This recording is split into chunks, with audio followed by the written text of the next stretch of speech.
দেশ সন্ধ্যা স্বাগত জানাচ্ছি আমি ফখরুল ইসলাম। নির্বাচন নিয়ে দেরি করায় সুসংগঠিত হওয়ার সুযোগ পাচ্ছে গণ অভ্যুত্থান বিরোধী শক্তি, জানালেন মির্জা ফখরুল ইসলাম আলমগীর। আগামীর বাংলাদেশ তৈরিতে আরেকটি লড়াই হবে, সোহরাওয়ার্দী উদ্যানের সমাবেশে ঘোষণা দিলেন জামাতের আমির ডাক্তার শফিকুর রহমান। নির্বাচনের জন্য যে সময় বলা হয়েছে ঠিক সে সময়ের মধ্যেই সুষ্ঠু ও নিরপেক্ষ নির্বাচন হবে বলে জানালেন প্রধান উপদেষ্টার প্রেস সচিব। কারো পিয়ার বোঝাবুঝি নিয়ে সংস্কার কার্যক্রম আটকে থাকবে না, জানালেন এনসিপির আহ্বায়ক নাহিদ ইসলাম। রাজনীতি সংলাপ থেকে ময়দানে, এই শিরোনামে কথা বলতে আমার সঙ্গে স্টুডিওতে দুজন অতিথি আছেন। আলোচনা এবং বিশ্লেষণের জন্য আমি একটু শুরুতে পরিচয় করাতে চাই। আমার সঙ্গে আছেন কমরেড মোজাহিদুল ইসলাম সেলিম, সাবেক সভাপতি বাংলাদেশের কমিউনিস্ট পার্টি। আছেন ফয়েজ আহমদ, প্রধান উপদেষ্টা সিনিয়র সহকারী প্রেস সচিব। দুজনকে স্বাগত জানাচ্ছি। আমি প্রথমে কমরেড মোজাহিদুল ইসলাম সেলিম, আপনার কাছে আমি আসি। আজকে আমরা দেখেছি যে সোহরাওয়ার্দী উদ্যানে জামাত বড় ধরনের একটি সমাবেশ করলো। সম্ভবত এটি হয়তো তাদের সবচেয়ে বড় একটি সমাবেশ, যেখানে বলা হয়েছে যে আগামীর বাংলাদেশ তৈরিতে আরেকটি লড়াই হবে, যে লড়াই ফেসিবাদের বিরুদ্ধে, দুর্নীতির বিরুদ্ধে। বিচারের দৃশ্যমান প্রক্রিয়া শুরু না করা পর্যন্ত পুরাতন ব্যবস্থায় বাংলাদেশ আর চলবে না। কি বলবেন? ধন্যবাদ। আলোচনাটা জামাত ইসলামের সমাবেশ নিয়ে করতে হচ্ছে, এটাই আমাদের জাতির জন্য এবং দেশের ইতিহাসের জন্য একটা ট্র্যাজেডি। একথা ঠিক যে একটা বড় সমাবেশ করেছে, কিভাবে করেছে এইটা হয়তো বা মেটিকুলাসলি প্ল্যান, একটা শব্দ ব্যবহার হয় না, কোথায় থেকে কিভাবে পরিকল্পনা করে টাকা সংগ্রহ হয়েছে, কর্মীদের কিভাবে ইনস্ট্রাকশন দেওয়া হয়েছে যে কোন জায়গা থেকে বাসগুলো, বাসের মালিকদেরকে কিভাবে চাপ দিয়ে নিয়ে আসবে। আমার কাছে কালকে রাত্রেও দু এক জায়গা থেকে ফোন আসলো যে আমি বাসের মালিক, আমার বাসটা তো আটকায় ফেলছে, লাইসেন্স টাইসেন্স কাগজপত্র নিয়ে নিছে, বলছে যে তোমরা লোক নিয়ে যাবে, আবার ফিরে এসে তারপরে তোমাকে এটা ফেরত দেবো। এরকম ঘটনা। যাই হোক, সেটা বড় কথা না। বড় কথা হলো যে এটা খুবই বিপজ্জনক একটা শক্তি হিসেবে বাংলাদেশে বিরাজমান। আমি এটাকে ট্র্যাজেডি বলছি এই কারণে, জামাত ইসলাম তো নিষিদ্ধ দল। 1971 সালে এটা নিষিদ্ধ হয়েছে, আমার কাছে প্রমাণ আছে। আমি দু এক জায়গায় বলেছি, আজকে আমি সেই ডকুমেন্টটা নিয়ে এসেছি, যেটা ইনস্ট্রুমেন্ট অফ সারেন্ডার 16 ডিসেম্বর সই হয়েছিল। একদিকে জগজিৎ সিং, আরেকদিকে A.K. নিয়াজি। সেখানে একটা লাইনে আছে যে this surrender includes all Pakistani land, air and Naval forces as also all military forces and civil armed forces. সবাই জানে 71 সালের যে সরকার ছিল, ক্যাবিনেট ছিল, সেটার ভেতরে জামাত ইসলামের মেম্বাররা ছিল এবং তারা সরকার হিসেবেই পাক বাহিনীকে মদত দিয়েছে। শুধু তাই না, জামাতের নির্দেশে আল বদর বাহিনী, আল শামস বাহিনী, রাজাকার বাহিনী, প্যারামিলিটারি ফোর্সগুলো গঠিত হয়েছিল। সুতরাং যুক্তি হলে এই, যুক্তির কথা হলে এই সারেন্ডারে ডকুমেন্টে সই করার পরে পাকিস্তান সেনাবাহিনীর যদি ঢাকায় কোনো ক্যান্টনমেন্ট করার অধিকার সেই দিনই সে পরিত্যাগ করে থাকে, তারপরে জামাত ইসলামও এইখানে কোনো অফিস করার এবং তৎপরতা চালানোর অধিকার নেই। তার উপরে এইটাও জানা আছে যে উচ্চ আদালতে একবার রায় বেরিয়েছিল জামাত ইসলাম সম্পর্কে উইথ দিস কমেন্ট, যে এটা তো কোনো রাজনৈতিক দল না, এটা তো একটা সশস্ত্র সংগঠন। ব্যাপারটা তো জামাত যেটা বলার চেষ্টা করছে যে জামাত ইসলামের বিরুদ্ধে বিষোদ্গারটা হচ্ছে ইসলামের বিরুদ্ধে বিষোদ্গার, সম্পূর্ণ মিথ্যা কথা। ইসলামিক আরও কত মুভমেন্ট আছে, কিন্তু সেটা স্বতন্ত্র বিষয়, সেটা পলিটিক্যাল ফাইটের বিষয়। কিন্তু জামাত, অনেকে বলে জামাত ইসলাম ক্ষমা চায়, তারপরে তো হয়ে যাবে। পাকিস্তান যদি ক্ষমা চায় আমরা ক্ষমা করব, কিন্তু পাকিস্তানকে তো এখানে ক্যান্টনমেন্ট করার অধিকার দেবো না। জামাত ইসলাম ক্ষমা চাইলে পরে হয়তো ক্ষমা করব, কিন্তু তাকে তো সংগঠন করার অধিকার দেওয়া উচিত না। কিন্তু দুর্ভাগ্য, আমাদের অনেক ইস্যু আছে। যখন দেশ স্বাধীন হলো, আমি ডাকসুর ভিপি নির্বাচিত হলাম প্রথম, ছাত্র ইউনিয়ন থেকে বামপন্থী ছাত্রলীগকে হারায়। আমি তখন বক্তৃতা করতাম, পাকিস্তানিরা আমাদের সময় চুরি করে নিয়ে গেছে, হারানোর সময় পুনরুদ্ধার করতে হবে। ছাত্র ভাইয়েরা বোনেরা, আপনারা ওভার টাইম লেখাপড়া করেন, ওভার টাইম লাইব্রেরি ওয়ার্ক করেন, তাড়াতাড়ি তৈরি হন।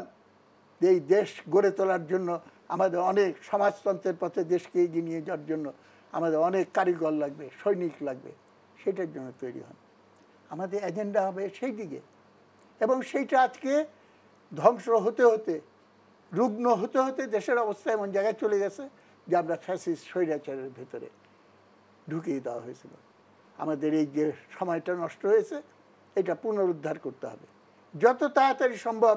একটা নির্বাচিত সরকারের অধীনে একটা স্থায়ী গণতান্ত্রিক ব্যবস্থা এবং রাজনীতিতে অনিশ্চয়তা নৈরাজ্য এগুলো দূর করার এই পথে না গেলে কিন্তু মারাত্মক বিপদের হাতছানি আমি শুনতে পাচ্ছি।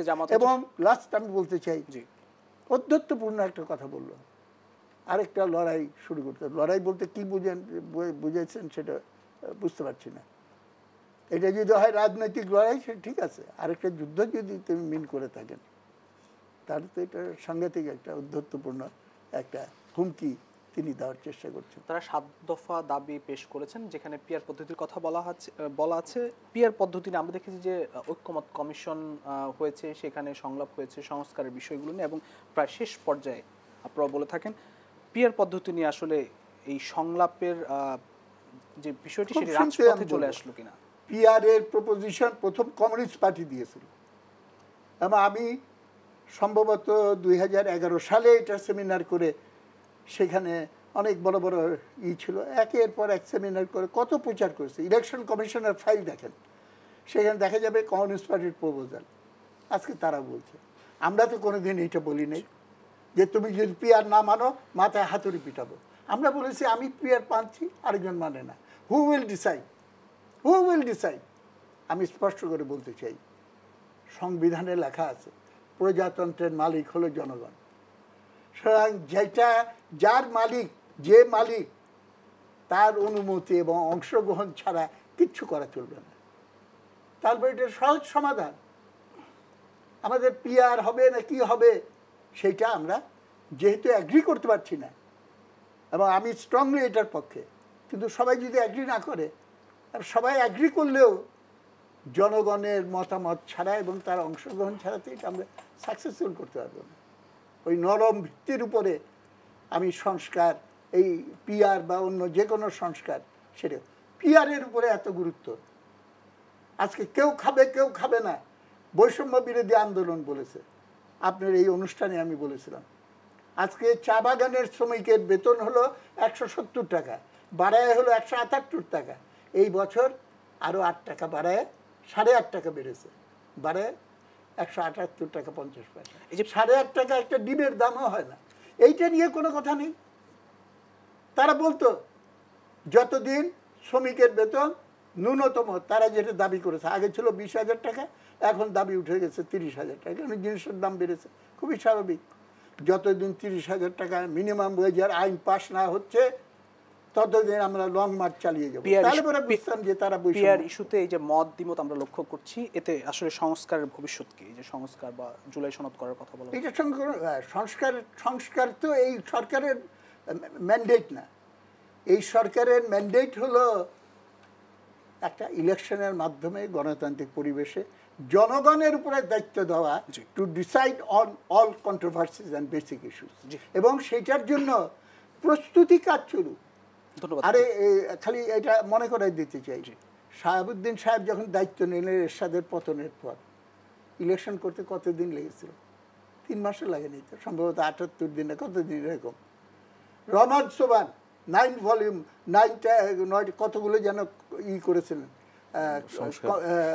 টাস্ক ফোর্স করে তিনি সমস্ত সুপারিশ, আমার শিক্ষক ছিলেন, আমি তো ইকোনমিক্সের ছাত্র, এবং খুবই এনলাইটেনিং, খুবই আকর্ষণীয় এবং গুরুত্বপূর্ণ অনেক প্রপোজাল সেখানে ছিল। এই সব কাজ তো 3 মাসের ভেতরে করা সম্ভব হয়েছে। এখন এটা টাইম নিচ্ছে, তাহলে সবাই মনে করবে সংস্কার is not the issue. Issue হলো নির্বাচন বিলম্বিত হলে পরে 1 মাস বিলম্বিত হলে 1 মাস আনইলেক্টেড গভর্নমেন্ট আরও থাকে, 6 মাস বিলম্বিত হলে। কিন্তু তাদেরকে দায়িত্ব দেওয়া হয়েছে আনইলেক্টেড বাংলাদেশ আমরা চাই, আনইলেক্টেড সরকারের অধীনে বাংলাদেশ চাই না। আসবো আপনার কাছে, আমি আলোচনা আবারও হয়তো ফিরবো। আমি একটু জনাব ফয়েজ আহমদ আপনার কাছে আসি। ঐক্যমত কমিশনের সংলাপের টেবিল থেকে নানান ইস্যু নিয়ে আসলে রাজনৈতিক দলগুলো এখন রাজপথে তাদের সভা সমাবেশ করছে, কেউ পদযাত্রা করছে। পিআর পদ্ধতি নিয়ে একটি মত দ্বিমত তৈরি হয়েছে, সেই জায়গা আসলে জুলাই সনদ কবে পাচ্ছে জাতি এবং সংস্কারের ভবিষ্যৎ কি? জি, আপনাকে ধন্যবাদ।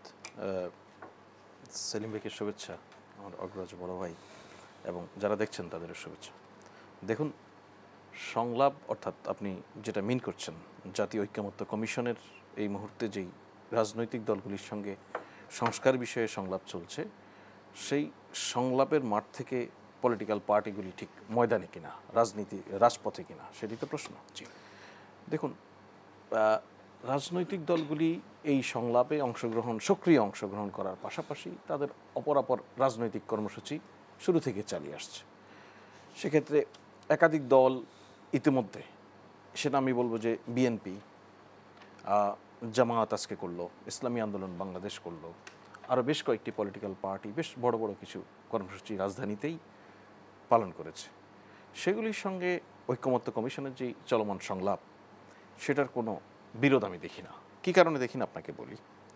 সেটা হচ্ছে, ধরুন আজকে আপনি জামায়াত ইসলামের 7 দফা নিয়ে কথা বলছেন, সেই 7 দফার মধ্যে সবচেয়ে বেশি ফোকাস যেটা পাচ্ছে, বা আপনিও যেটা আলোচনায় তুলে এনেছেন, বা আমাদের নাগরিক সমাজে নানানভাবে যে বিষয়টা এখন খুব আলোচিত হচ্ছে, সেটা হচ্ছে সংখ্যানুপাতিক পদ্ধতিতে নির্বাচন বা প্রপোর্শনাল রিপ্রেজেন্টেশন, পিআর, যেটা সেলিম ভাই খুব রাইটলি বলেছেন যে ওনারা 2011 সালে প্রথমবারের মতো এই পদ্ধতির বা ভালো মন্দ দিক নিয়ে ওনাদের প্রত্যাশা নিয়ে এখানে রাউন্ড টেবিল ডিসকাশন করেছেন। পরবর্তীতে নির্বাচন কমিশনে বিভিন্ন সময়ে যে ওনাদেরকে যে ডায়ালগে ডাকা হয়েছিল বিভিন্ন সময়ে, বিশেষ করে নতুন নতুন নির্বাচন কমিশন যখন গঠন হয়েছিল, সে সময় নির্বাচন কমিশন দলগুলির সঙ্গে সংলাপ করেছিল। আমার মনে পড়ে, আমি নিজে নির্বাচন কমিশন কভার করার সুবাদে আমি নিজে দেখেছি, সবগুলো প্রায় সংলাপেই ওনারা যখন অংশ নিয়েছেন তখন এই পিআর পদ্ধতির যেই নানান ভালো দিক, কেন পিআর পদ্ধতি দরকার, সেই বিষয়গুলি নিয়ে ওনারা কথা বলেছেন। কিন্তু দেখুন, প্রতিটি রাজনৈতিক দাবির একটি সাময়িক এবং সাম্প্রতিক প্রেক্ষাপট থাকে। আমি বলবো যে কোনো কারণেই হোক, বাংলাদেশের রাজনীতিতে যেই ক্যাম্পেইনাররা, অর্থাৎ গভর্নেন্স ক্যাম্পেইন যারা করেন, খুব সিরিয়াসলি যারা গভর্নেন্সের নানান ইস্যু, আমাদের ইলেকটোরাল সিস্টেম নিয়ে যারা কথাবার্তা বলেন, সংসদীয় নির্বাচন পদ্ধতি নিয়ে যারা কথাবার্তা বলেন, যারা ভোকাল, বিভিন্ন ফোরামে কথা বলেন, বিভিন্ন কাগজে লেখেন, ইন্টারভিউ দেন, এই মানুষগুলির কিন্তু অনেকেই এই জাতীয় ঐক্যমত্য কমিশনে বা নির্বাচন বিষয়ক যে সংস্কার কমিশন গঠন হয়েছিল, সেই কমিশনের সদস্য ছিলেন। এই কমিশন কিন্তু এই সংখ্যানুপাতিক পদ্ধতিতে জাতীয় সংসদের নির্বাচনের এই প্রপোজালটি সামনে আনেনি।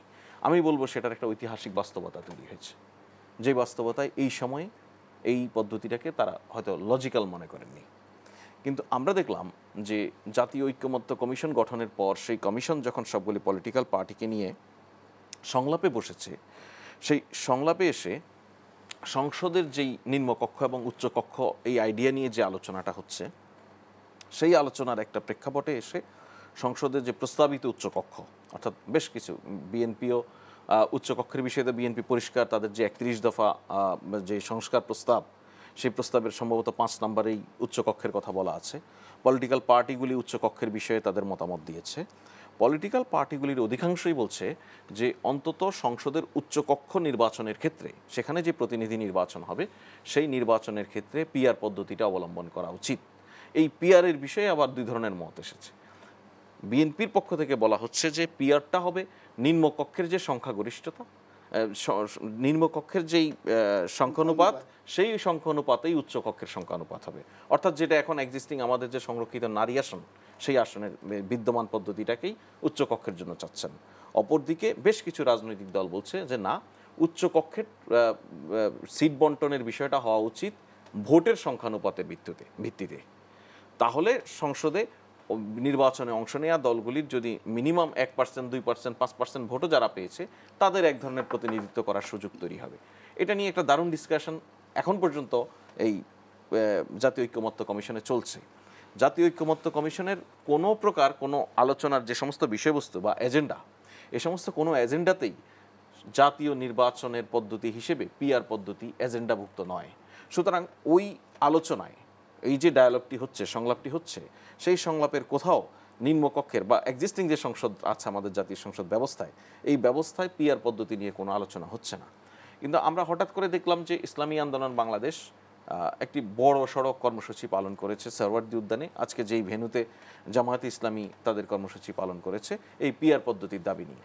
তো এটাকে আমি মনে করি যে আমাদের রাজনৈতিক দলগুলির সবার নিজ নিজ দাবি দেওয়া থাকতে পারে, নিজ নিজ এজেন্ডা থাকতে পারে, সেগুলি নিয়ে ওনারা টেবিলের আলোচনায় আলাপ করতে পারেন, সেগুলি নিয়ে ওনারা নানান ধরনের ক্যাম্পেইন করতে পারেন, সেগুলি নিয়ে ওনারা সভা সমাবেশও করতে পারেন।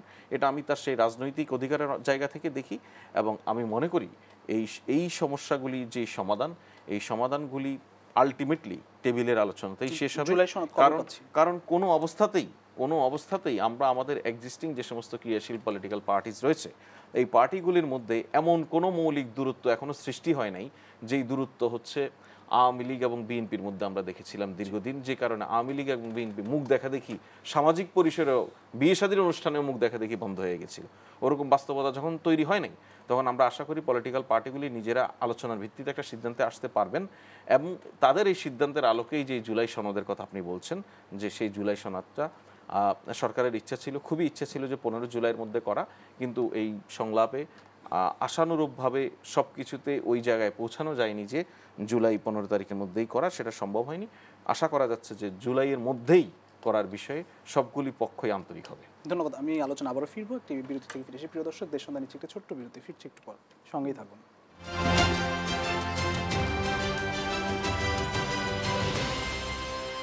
দেশ সন্ধ্যা আরেকবার স্বাগত জানাচ্ছি। আমি কমরেড মোজাহিদুল ইসলাম সেলিম। আপনার কাছে আবার বাসি একটু, জুলাই সনদের পরে হয়তো নির্বাচন, সেই জুলাই সনদের ভবিষ্যৎ কি? আজকে নাহিদ ইসলাম বলছে যে পিয়ার বোঝাবুঝি নিয়ে সংস্কার কার্যক্রম আটকে থাকবে না। সরকারের পক্ষ থেকে, ঐকমত্য কমিশনের পক্ষ থেকে বলা হয়েছে যে জুলাইয়ের মধ্যে জুলাই সনদ দেওয়া হবে।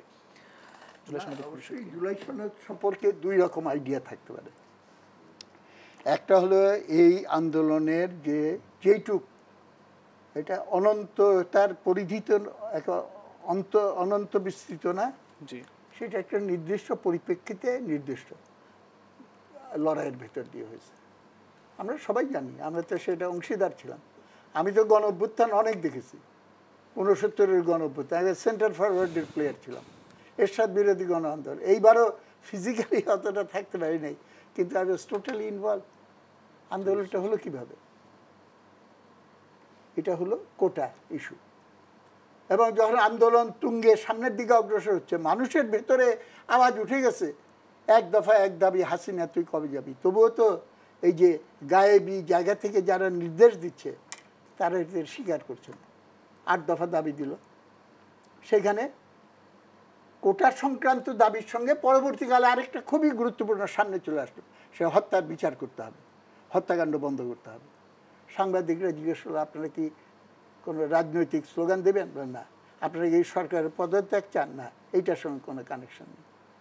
তারপরে 2রা অগাস্ট যখন আমরা দ্রোহযাত্রা করলাম, প্রেস ক্লাব থেকে যে মিছিল করে 10,000 দিয়ে শুরু করে 1 লক্ষ হয়ে গেল, সেখানে ছাত্র ইউনিয়নের সভাপতি রাগিব ডিক্লারেশনটা পড়লো, আনু মোহাম্মদ শুরুতে বলল, ওইখানে গিয়ে বলল আজকে একটাই দাবি, শেখ হাসিনাকে পদত্যাগ করতে হবে, এবং 1 দফা 1 দাবি। তখন আন্দোলন গতিমুখ স্পষ্ট হয়ে গেল, একটা সুনির্দিষ্ট এটা হয়ে গেল।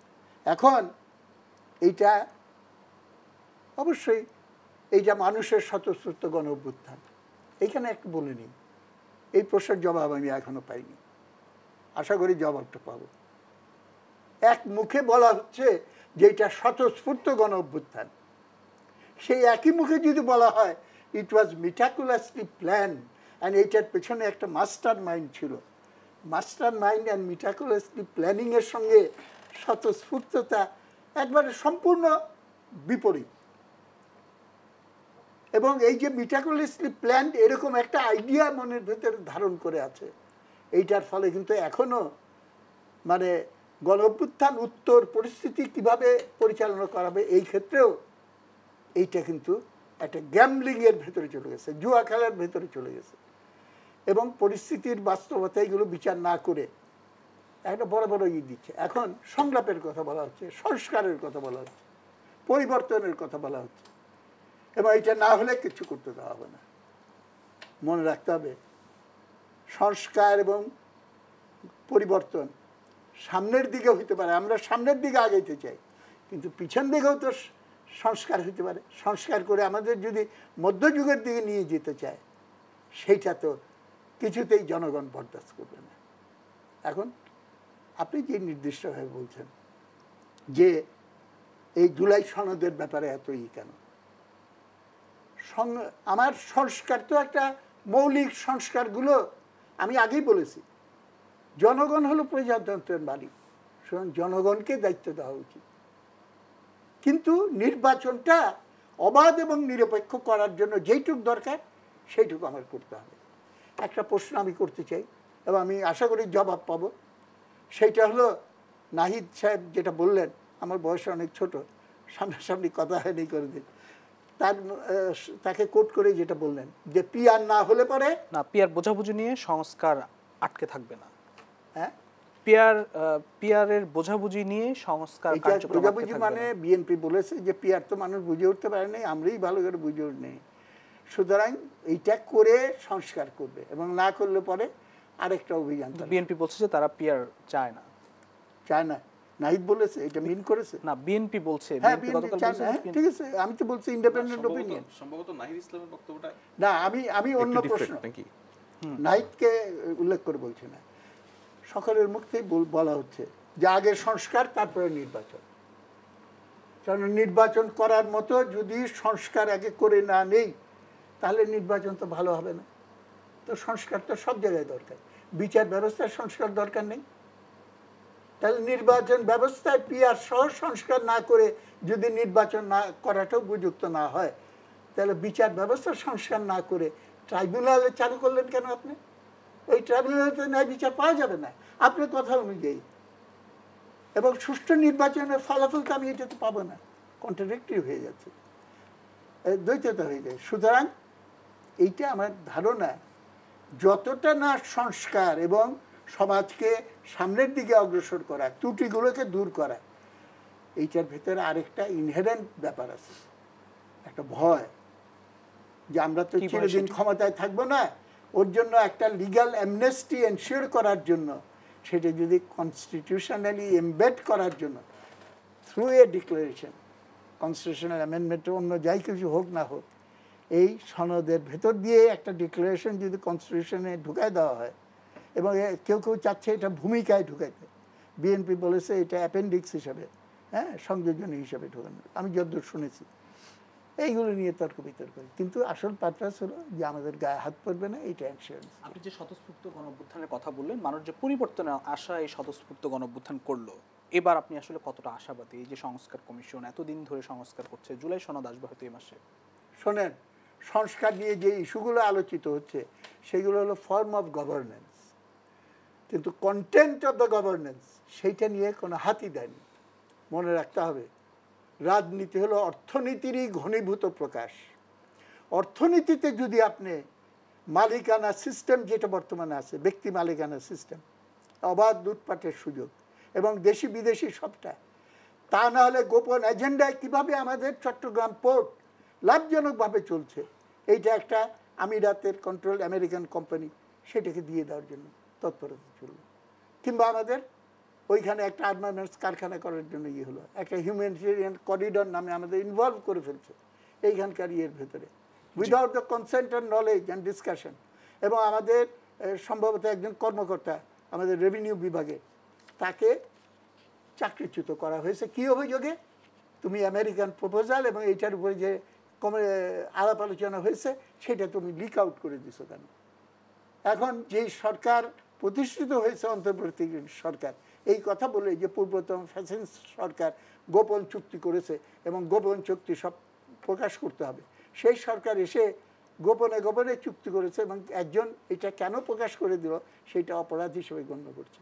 তাহলে আমি দেখছি সামনের দিকেও আগাবো কি না তো কোনো প্রশ্নই নাই, পেছন দিকে নিয়ে যাওয়ার জন্য জামাত সহ অনেকে চেষ্টা করছে, এবং আরেকটা যারা ক্ষমতাকে স্থায়ী করার জন্য স্ট্যাটাস কু, পুরানো স্থিতিশীলতা, রক্ষণশীল চিন্তাভাবনা থেকে পুরানো ধারায়, এইটা তো নূতন বিকল্প কোনো শাসন আনবে না, সেইটা পুরানো ফ্যাসিস্ট স্বৈরাচার এবং তার দুঃশাসনেরই একটা নূতন সংস্করণ, নিউ এডিশন।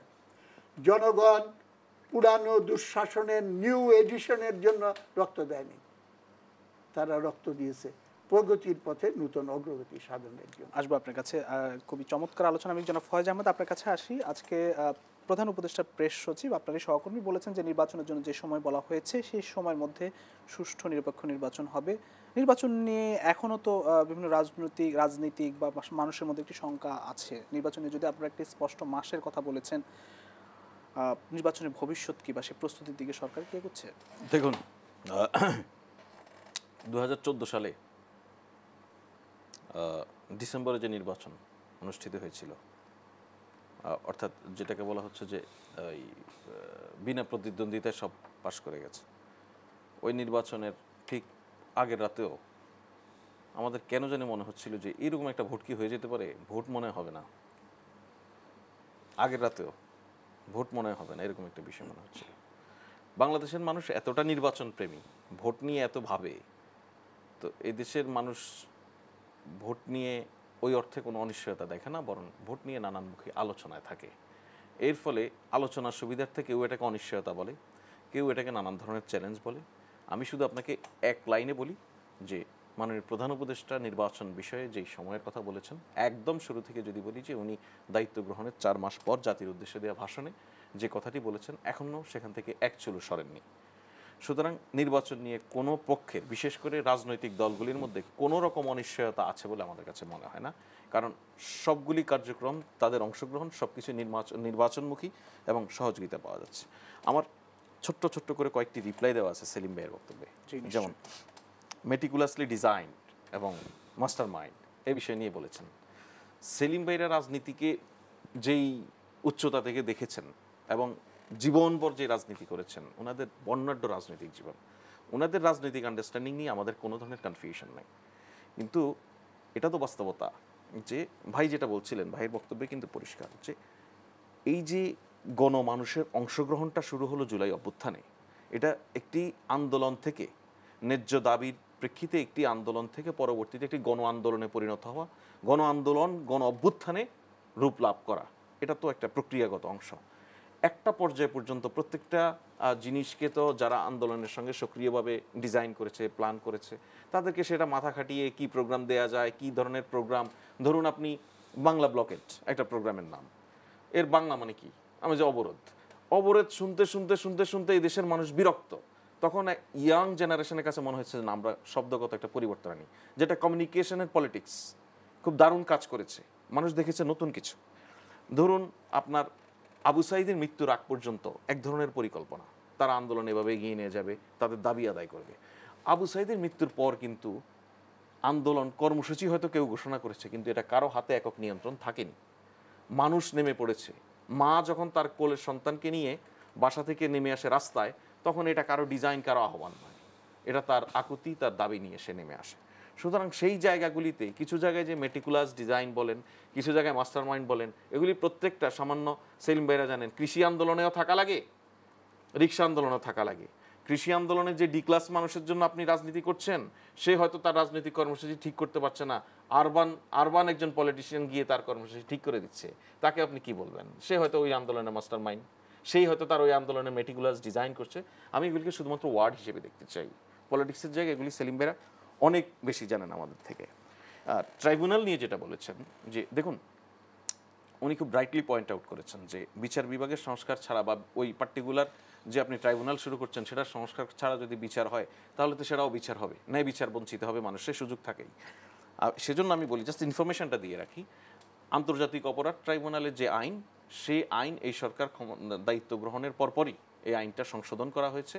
সবচেয়ে যেটা সুযোগ সৃষ্টি করা হয়েছে যে এই বিচারে যা হবে তার সব ভিডিও রেকর্ডিং করা যাবে, অডিও রেকর্ডিং করা যাবে, পৃথিবীর যে কোনো সময়ে, যে কোনো দেশ থেকে যে কোনো সময়ে যে কোনো মানুষের প্রসিডিংসগুলি দেখতে পাবে। আপনি দেখেছেন যে বিচার প্রক্রিয়াটা লাইভ টেলিভিশনের মাধ্যমে হয়েছে, যেটা বাংলাদেশের ইতিহাসে প্রথম। সুতরাং ট্রাইব্যুনালের জন্য যে প্রয়োজনীয় সংস্কার, সেই সংস্কারটুকু নিশ্চিত করেই ট্রাইব্যুনালের বিচার কাজ শুরু করা হচ্ছে। আর একটা ছোট্ট বিষয় বলি, গোপন চুক্তি এবং ট্যারিফ ইস্যুতে যেই ইউএসের সঙ্গে যে বাংলাদেশের যে ডিসকাশন, সেই ডিসকাশনে বাংলাদেশ কোনো চুক্তি করেনি এখনো, তারা কিছু ইস্যু দিয়েছে।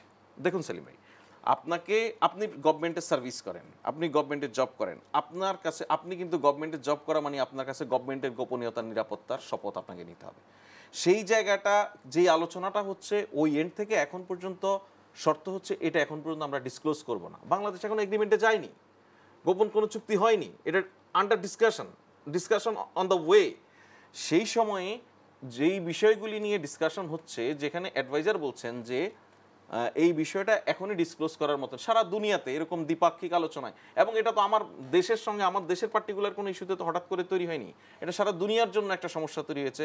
ইউরোপের ইউএসের যে নিউ ট্যারিফ পলিসি সেটা নিয়ে আমাদের ডিসকাশনের পর্যায়ে আছে। সেই জায়গায় যদি আমি জানি না কোনো কর্মকর্তা সুনির্দিষ্ট এই অভিযোগের কারণেই চাকরিচ্যুত হয়েছেন কিনা, কিন্তু আমি যেহেতু সরকারের সঙ্গে এখন কাজ করছি, আমি মনে করি সরকারের যদি কোনো গোপনীয়তা রক্ষার দায়িত্ব আমার উপর থাকে, এই দায়িত্ব আমাকে ইমানের সহিত পালন করতে হবে। এটা যদি আমি পালন করতে না পারি, সরকার আমার সঙ্গে তার সম্পর্ক ডিসমিস করার অধিকার রাখে। জি, ধন্যবাদ। এই আলোচনা আবারও ফিরতে চাই একটি বিরতি থেকে এসে। প্রিয় দর্শক, দেশ সন্ধানী আরও একটি বিরতি, ফিরছি একটু পর, সঙ্গেই থাকুন।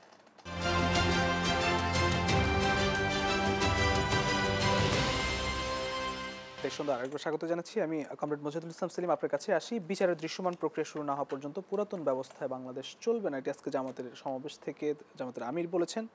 আরেকটি বিষয় হচ্ছে, এটি নিয়ে যদি আপনি বলেন, নির্বাচন নিয়ে শঙ্কা কি শেষ কাটলো?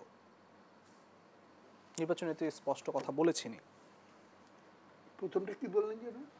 বিচারের দৃশ্যমান প্রক্রিয়া শুরু না হওয়া পর্যন্ত পুরাতন ব্যবস্থা এই গণ অভ্যুত্থান কালে যে ফ্যাসিস্ট স্বৈরাচার যে দৃশ্যমান প্রক্রিয়া শুরু হওয়া না পর্যন্ত, আমি মনে করি এইভাবে কন্ডিশন দেওয়াটা খুব যুক্তিসঙ্গত না। নির্বাচন অবাধভাবে অনুষ্ঠান করার ভেতর দিয়ে বিচার প্রক্রিয়া আরও শক্তিশালী হবে। এটা দুর্বল হবে এরকম মনে করে কেন? জনগণের প্রতি কি আমাদের আস্থা নাই? জনগণ কি চায় এটা কি আমরা জানি না? আমরা কি ভাবি যে অতীত স্বৈরাচারী ফ্যাসিস্ট শাসন তারা আবার জনগণের মন জয় করে ফেলবে? আমরা এতটাই অধম হয়ে গেছি। তাহলে পরে জনগণের উপর আস্থা রাখতে হবে। আস্থা রাখতে হবে যে যেই স্বৈর শাসন বা ফ্যাসিস্ট শাসনের লুটপাটতন্ত্রের অবসান আমরা করেছি, জনগণের কাছে ক্ষমতা দিলে জনগণ ওদের বিরুদ্ধেই থাকবে, আমরা এটার পক্ষে থাকবো। The battle should be carried on in a political, ideological and cultural level. আমি কায়দা করে মিটাকলিস প্ল্যানটা, আমি শব্দটা ব্যবহার করেছি এই অর্থে যে যদি কেউ মনে করে যে জনগণ ইজ অলসো ম্যানেজেবল, তা না হলে পরে আমি একটা কথা খুবই দুঃখের সঙ্গে বলতে হচ্ছে আমার। বিবিসির ইন্টারভিউতে প্রফেসর ইউনুস অনেক কথার ভেতরে আমার ধারণা বেফাস বলে ফেলেছেন। তিনি বলছেন ইলেকশন করে লাভ কি, জনগণ তো ভোট দিয়ে ইলেকশন, টাকা দিয়ে ভোট করে। তো যে এই কথা আমি নিজের কানে শুনেছি। হ্যাঁ, ইন্টারভিউ আপনি দেখেন না, পরে আপনি আবার দেখেন, আমি নিজে শুনেছি। আমি ছিলাম আর কি যখন এই বক্তব্যটা উনি দেন, ওই সময় আমি ছিলাম। আমি আপনাকে একটু বলি তাহলে। না পরে পরে বললেন। আমি এটা এইটা মানুষের ভেতরে সংশয়, আমার ভেতরে তো সংশয় হয়েছে যে মানুষ টাকা দিয়েই ভোট দেয়। এইটা যদি কারো মনের ভেতরে থাকে, তাহলে তিনি ভোটাধিকার উদ্ধার করার জন্য তার উপরে আমরা কীভাবে নির্ভর করতে পারি? তো আমি ধারণা করি যে এটা হয়তো উনি বেফাস বলেছেন বা ওয়ার্ডিংটা হয়তো অন্যরকম ছিল, আমার কানে অন্যরকম ঠিক আছে। সুতরাং এইরকম একটা টেন্ডেন্সি হয়ে যাবে যে মানুষকে ম্যানিপুলেট করা সম্ভব, এবং এটা আবার থিওরিতে চলে যেতে হয়। আমি যেতে চাই না, সেটা সরকার তো নির্বাচনের রোডম্যাপ দিয়েছে। সংসদ নির্বাচন হওয়া না হওয়া নিয়ে এই ডিটেলস পয়েন্ট, কে কি বললো না বললো, এটার ভেতরে আপনি রহস্যটা খুঁজে পাবেন। কিন্তু এটা আসলে বুঝতে হলে বুঝতে হবে কে বেনিফিশিয়ারি হয় ইলেকশন হলে, আর কে বেনিফিশিয়ারি হয় ইলেকশন বিলম্বিত হলে বা না হলে। এই ফোর্সগুলোকে চিহ্নিত করতে হবে। স্বাভাবিকভাবেই আমি ইতিহাসের বিচার থেকেও বলবো যে ইলেকশন হলে পরে জনগণ সবচেয়ে উপকৃত হয়।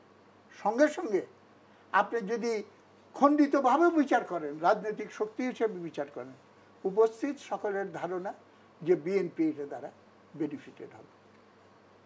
আওয়ামী লীগের ব্যাপারে কমপ্লিটলি ডিফারেন্ট পজিশন, এবং সেইখানে তারা যদি নৌকা মার্কা নিয়ে দাঁড়াইতে দেওয়া হয়, আওয়ামী লীগের সমর্থকরা ভাবে যে মানুষের ভেতরে নিজের অজান্তেই তো নৌকা মার্কার সমর্থক হয়ে বসে আছে, যতই অপছন্দ করুক একটা অজুহাত বের করবে, মার্কা তো কোনো দোষ করে নেই, ওইটার জন্য হয়তো একটা তাল করে বসে আছে।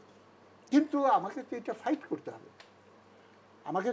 করতে হবে, সাহসের সঙ্গে, জনগণকে আস্থায় নিয়ে, এবং সেই ফাইটটা আমার চালিয়ে যাওয়া উচিত। এবং চালিয়ে যেতে হবে মানুষের দৌড়ে দৌড়ে, খালি লং মার্চ আর রোড মার্চ করে এটা তো হবে না, পড়ে থেকে কাজ করতে হবে।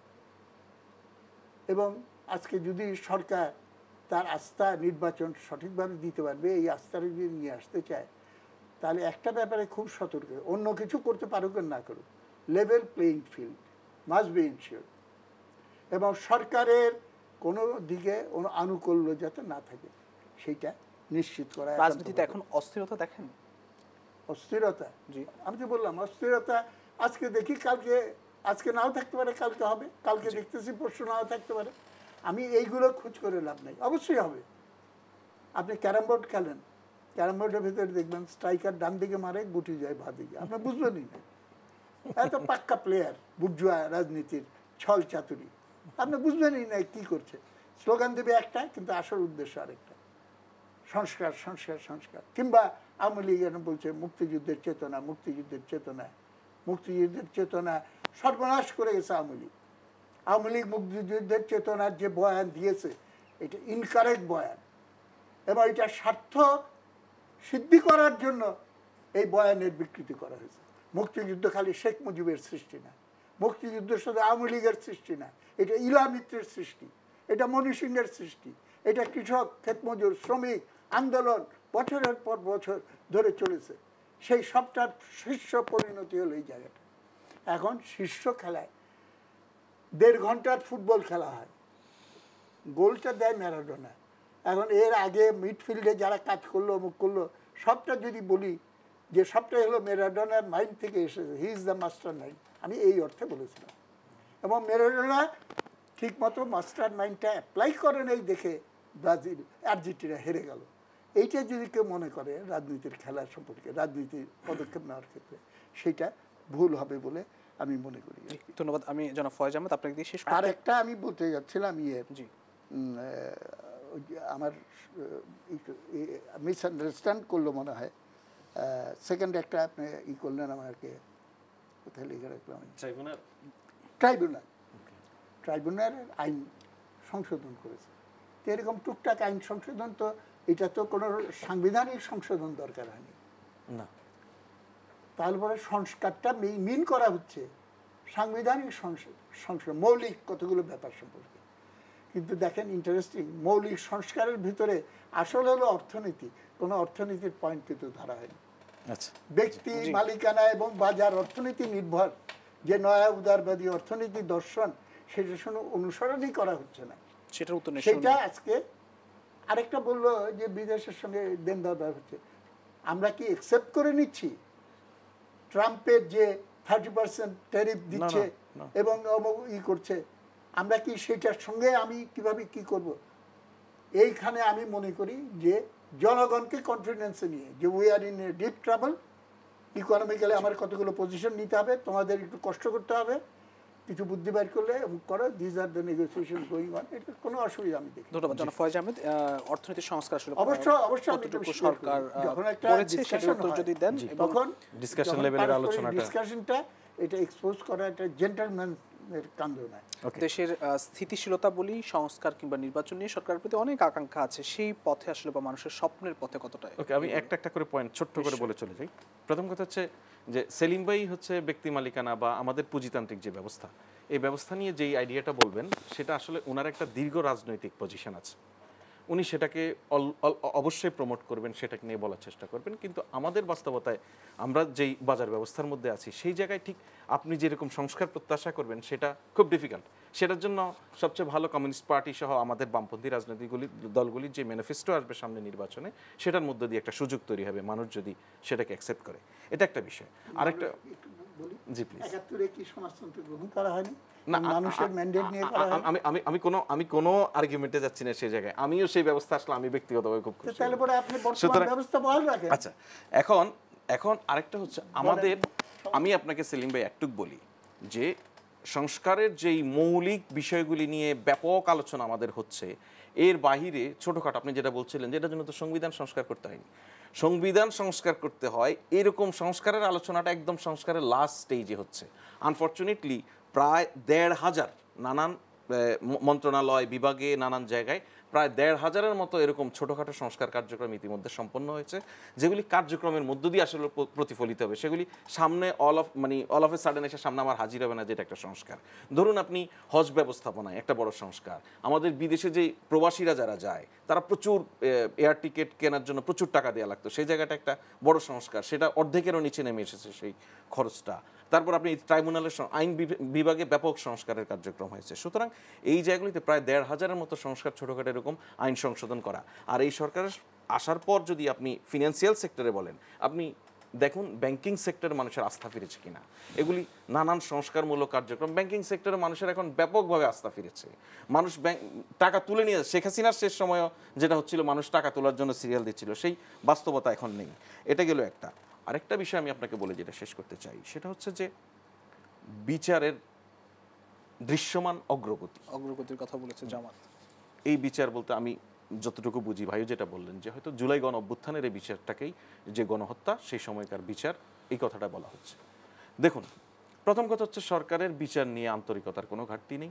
বিচারের দৃশ্যমান অগ্রগতির যে জায়গাটা বলছেন সে বিষয়ে শেখ হাসিনার বিরুদ্ধে চার্জ ফ্রেম হয়েছে, ফর্মাল ট্রায়াল শুরু হয়েছে। আরেকটা বিষয় সরকারের দিক থেকে, আমি সরকারের একজন প্রতিনিধিত্বকারী হিসেবে বলছি, সরকারের অবস্থান খুব পরিষ্কার। যে যতই চাপ দেন না কেন, যে যতই দাবি তোলেন না কেন, বিচার যে বিচারিক প্রক্রিয়া এর বাহিরে কোনোভাবে পলিটিক্যাল কনসিডারেশনে হবে না। বিচারের নামে কোনো অবিচার হবে না। শেখ হাসিনার প্রতি পূর্ণ ন্যায় বিচার করার বিষয়ে সরকার কমিটেড। সুতরাং এই সরকারের বিচার, পার্টিকুলার বিচারের ক্ষেত্রে আপনি যে দৃশ্যমান অগ্রগতির কথা বলছেন, এই দৃশ্যমান অলরেডি অগ্রগতি দেখা যাচ্ছে।